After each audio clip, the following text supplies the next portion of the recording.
I get to follow the guy with the giveaways. That's good. All right. Well, it's great to be back here. It's good to be out here. I want to go stand in the middle of all this hardware. This is kind of cool. You know, I mean, last year, like, you know, Calista said, you know, we had like, you know, a little table with about 15 pieces of hardware. I like it here. This is good. This is great progress.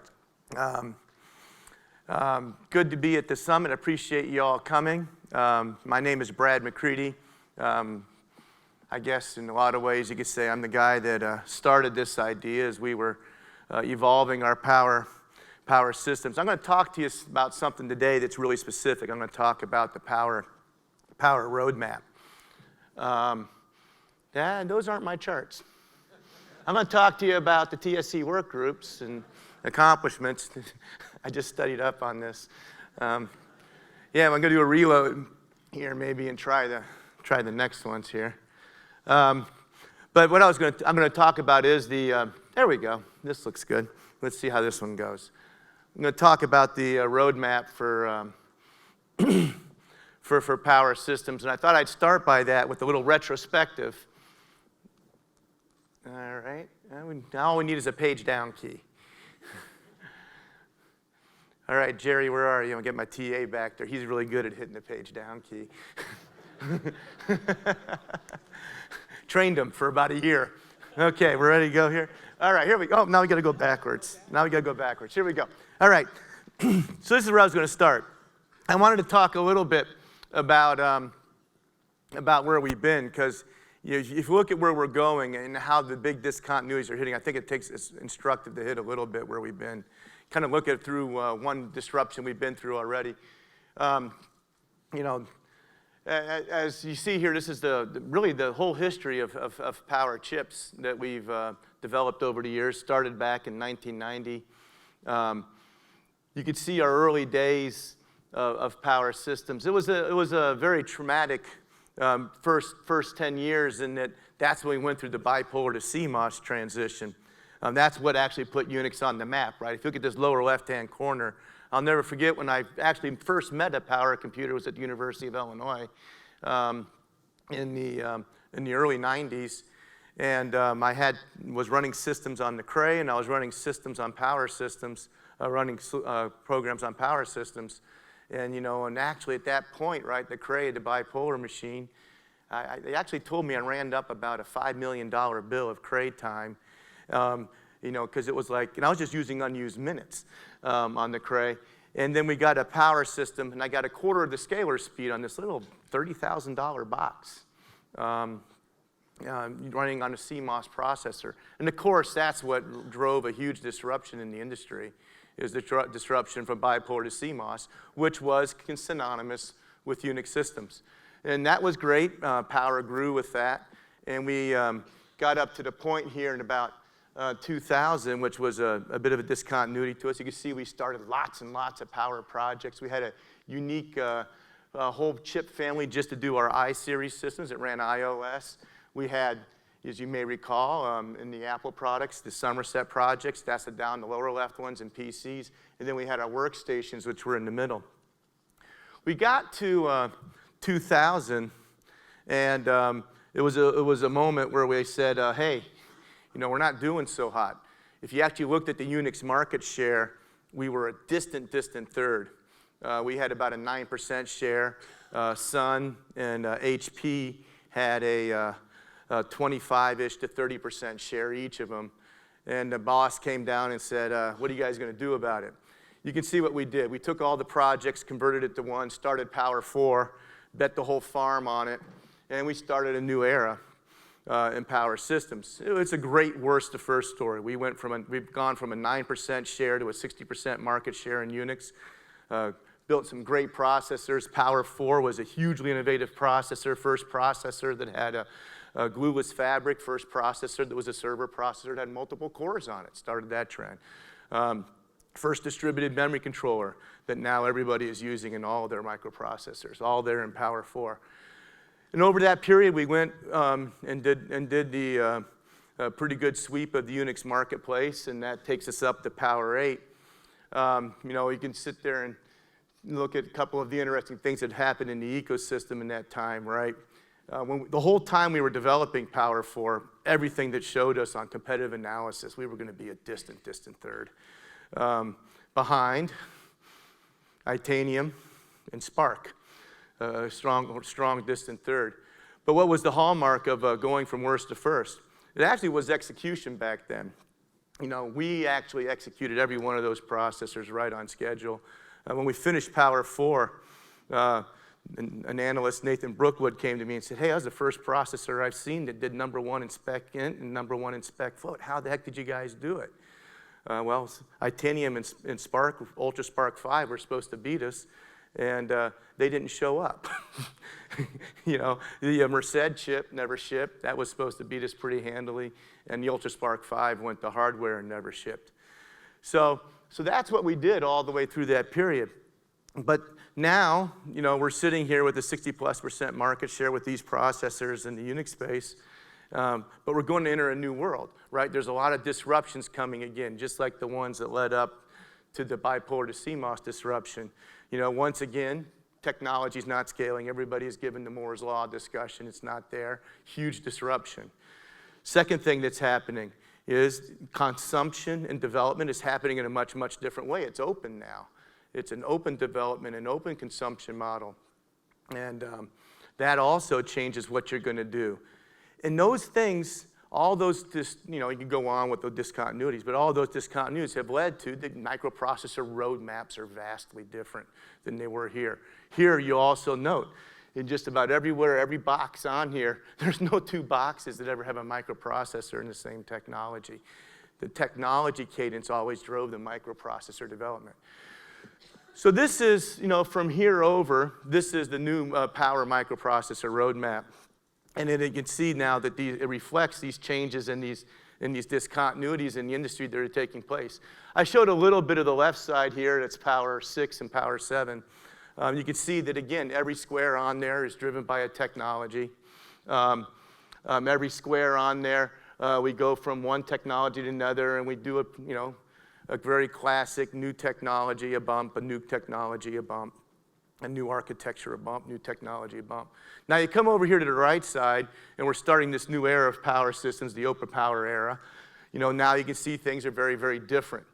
So now we've introduced Power 8 in 22 nanometer. Everybody should know and love that. That's been out there since 2013, 14. We have Power 8 with NVLink. We'll talk about that. That processor's coming out, but that is in the same technology with the new advanced accelerator bus. You go in here and you look at our plans for Power 9. We have firm plans for at least 2 processors in the same technology with vastly different architectures and targeting different markets. And then we go on, and we may even do more. I won't say that the final chapter is written on that. And then we have the yellow box over there, which is the open world. We will have partner-driven chips in these technologies as well, based off the Power 8 and Power 9 architecture. So now that's our open ecosystem starting to kick in. And then we'll start it over again with Power 10. So this is the new way that a roadmap will be looking in the new open, in a new world that's in a post-Moore's Law scaling world. And I'll talk a little bit about each one of these. But these changes will have a big impact on the industry. They're having a big impact on our power ecosystem. Let's take a look at Power 8. So Power 8, most of the stuff on the left here, everybody knows it's a 12-core chip with 96 threads, the most highly threaded chip in the industry for servers. We have our very, very advanced and differentiated memory bus, a couple hundred microseconds, megabytes per second of a memory bus bandwidth capability. And then we also have, of course, our CAPI PCI attach.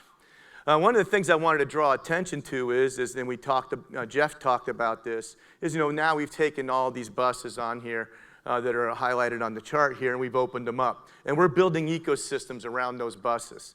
So, when I first started OpenPOWER and was sharing it with a lot of our partners, and I often tell the story that everybody that came to me was going to become a microprocessor designer, and I just smiled and said, great, you should all be microprocessor designers.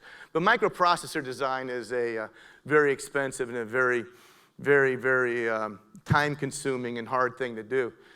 But what we've found in OpenPOWER is that opening up the buses has a bigger impact on the industry than even really letting everybody design. Of course, I'm still going to let everybody design that wants to design micros with us.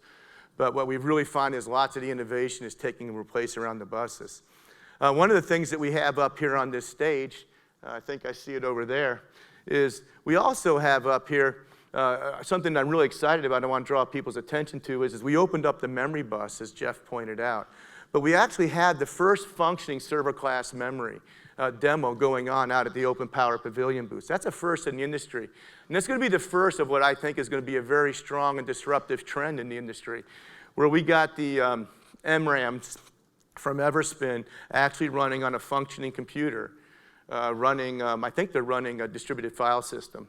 The guys can correct me if I'm wrong, but it's a 15 times improvement of whether you do like an NVDIMM or some kind of a non-volatile DIMM, and we don't have any of the overhead that is on this system now, where we're actually copying stuff out of a memory buffer, moving it to a flash, and moving it back.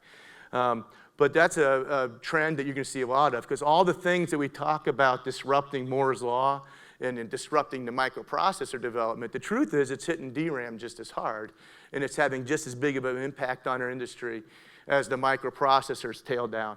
So that's a cool thing we got going. We got a lot more of that going on. The card that we built is designed to take lots of memories from lots of suppliers, and there's a lot of activity going on in that space. The other thing, of course, that you've heard a fair amount about, I got it highlighted on here, is our CAPI environment. Up here, we have over 6 pieces of hardware developed that is targeting CAPI. We got over 20 CAPI solutions, because solutions are the things that are going to have the biggest impact. And they go across a broad range of industries and workloads. But this is now, again, I think you're going to see more and more of this in the industry. But this is the first, again, coherent attached to a processor, so you can get all the benefit of participating in all that hardware coherency and all that hardware integration on a processor, but do it in an I/O card, attached to it, get great performance. It's the way you can do acceleration. As I often tell people, I no longer have to tell anybody anymore that, hey, acceleration's coming, you got to think about acceleration. Now, really, people are only talking to me about what is the way to go and do acceleration. This CAPI is a great way to go and get great performance, short programming, and easy integration into a processor without becoming a processor designer. So, this is the stuff that we have on Power 8. We want to see a lot of people grab this technology and run with it. And this is something that our marketing team for OpenPOWER has come up with. This is an OpenPOWER challenge. And this is a place where we're giving everybody access to the technology and, giving them some challenges here. The first one is optimized for the Power Platform challenge. And that is one where you go and you basically do a port, and compete against your first port. How much performance improvement can you get after you do your first port? Do some tuning, throw some accelerators in there. What can you do? That's the first challenge. And the second one's a Spark challenge. I think you guys can picture that. Deep neural network. How fast and how well can you recognize pictures? So this is something that we're inviting people to participate in. I was talking to Adel. Where's he at? There he is over here. He told me we haven't opened up the website yet, but we already got 10 contestants in there just by word of mouth. So I think we're going to get good response to this and a lot of competition. Adel says he's given away $16,998 worth of prizes in this competition. I think it's a great number. I was going to offer right here on stage to give you $2 and make it $17,000. But yeah, I thought I'd do better than that. So one of the, you can see the competition that we're going to give out the awards at Supercomputing in 2016. So, for anybody that wants to participate in this, I decided I'd make it as a live offer. I'm not a lot of fun to go out to dinner with, but Adel's fun. He's in marketing, and marketing guys are fun. So we'll take the top 2 winners out to dinner at Supercomputing. You and I will do that. So we'll get it up to about an $18,000 prize, and it'll be a lot of fun. Looking forward to meeting these people. So this will be good, and it gives everybody access to the Power 8 technology. Go off. Let's do something good. Let's start leveraging the architecture. It's open now. Okay, it's open now, so you can actually sign up. All right, good stuff, Adel. All right, so the next thing here, this is our Power 8 next round. So this is now Power 8 with the NVLink. We put the NVLink onto the processor. This is going to be a disruptive technology. We got a lot of pull on this technology. When you start attaching the GPU to the CPU, over 160 gigabytes plus, and each total bidirectional bandwidth. I got to learn to use Jensen speak. Usually we call it an 80 gigabyte per second bidirectional bus, but he likes the bigger number. So we go 160, but it's bidirectional. So we get 160 both ways, counting both ways. We got three systems up here already. Developed that leverage this technology. Zoom and Inventec both have planars that are NVLink optimized with Power 8 with NVLink. And we have our IBM system, we call it Minsky. How many people know who Minsky is? Well, it's a good crowd. All right, I love it. Yeah, so you could probably attribute him. He founded the AI lab at MIT, and you could attribute him with inventing the deep neural network. So that's what Minsky stands for, or that's the guy's name. This technology, like I said, is going to have a good disruptive effect on the industry. We got a lot of pull on this. As a matter of fact, we got a lot of people wanting access to it. So NVIDIA and IBM have agreed to partner together, and we're actually going to take the first of our Minsky systems and put them in one spot and create an NVLink accelerator lab and start introducing people to this technology, get them brought in early. We got this email address right here for those of you wanting to get access to it. Start sending us your proposals. We're anticipating, we're going to have to do a little bit of time slicing and everything to get everybody going on this technology. So, but we want to give everybody access. We want to teach you how to leverage it. We want to put our experts next to you and get this stuff adopted quickly. This is going to be a disruptive technology that's going to enable people to do things that they just couldn't do before with NVLink. So our next chip, so this is your first look at Power 9. This will be the first time that Power 9's been shown. Just doing a quick preview of it, because my next partners from Google and Rackspace are going to talk about building computers out of this. So just want to introduce this to the team here. But this is Power 9. We've got 24 cores here. We're going to keep doing, our EDRAM differentiation with our huge low latency EDRAM caches. We're going to keep doing our high performance, high bandwidth memory. Again, we're now planning for deployments into hyperscale data centers. So you can see this particular system doesn't use memory buffers, but I got another one right behind it that will leverage the memory buffers and that memory buffer technology. And this will be the first of our chips in the Power 9 family. The thing I also want to draw your attention to is look at the number of accelerator buses. We started the trend with the accelerator buses with CAPI. We've built on it with NVLink. We're keeping those. We're bringing out another one. We got another high-performance open accelerator bus. I'm going to talk more about that as time goes along. But the message here is that's going to be the way of the future of computing, integration with accelerators, a lot of and sophisticated attach of accelerators. And these accelerators are going to go and do even more things in a more disruptive way in the industry. And that's a big piece of our strategy with Power 9. So that's a first look at Power 9, and we're looking forward to a lot of good stuff with this stuff in the second half of next year. So just to wrap up a little bit and emphasize a few points. Roadmaps are denser. Our roadmap is denser. I think the world's roadmaps are going to become denser because roadmaps are going to become design-driven, not technology-driven. Technologies used to pace these things out. We had that technology cadence. We all know it so well. There'd be something new every 2 years. And the truth is, what we used to do is we used to fill up design work to meet the technology deadline. Okay, we got 2 years of next technology. How much stuff can we cram in there? Now, we're going to be design-driven. We're going to be saying, I got to get this done. I need this new bus. I'm going to put this new definition in this bus. I need this new feature or function, this new accelerator on chip. I'm going to put that in there. We're going to drive our designs to go deliver that. It's a big change, big change.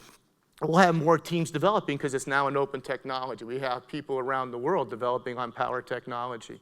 That's going to be a big change. That will dense up the roadmap as well. Still going to drive for performance and cost performance leadership. Nothing new there. What we need to deploy these things into these large internet scale data centers is cost performance leadership. No debate on that. Still driving that. We're optimizing on that technology. Furthermore, accelerator attach, I don't think that's a debate. We have a lead in that technology right now. We're going to build on that lead. We're going to add more buses, more features, more capability, so that people that as they innovate new things to accelerate these systems, we're going to let them attach to our systems. You can see that our roadmap now has expanded in our strategy to comprehend both enterprise and hyperscale data centers. And then the bottom line, of course, is we're making all of these technologies available to our OpenPOWER partners. These are open technologies. So thank you very much. I appreciate you paying attention. It's great to be out here at the summit. I'll be around for the rest of the day. Love to talk to anybody that wants to talk about what we're doing with just the roadmap here. You know, there's an equally rich roadmap that we have around systems and an equally rich roadmap we have around a firmware strategy, and we can also be sharing those with you guys as well. So thank you very much, and have a great stay at the summit.